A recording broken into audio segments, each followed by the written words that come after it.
Hi guys, welcome to How to Maximize. In this video, I will show you how to change payment account in the Play Store.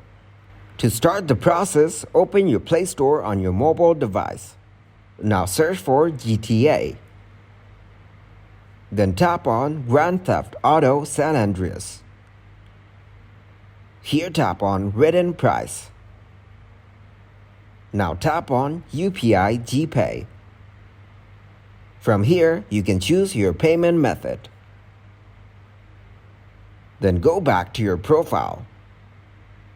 Here, tap on the card icon next to your username. Now select your other account from here. Then search for GTA. Here, tap on Grand Theft Auto San Andreas. Now tap on price it is showing.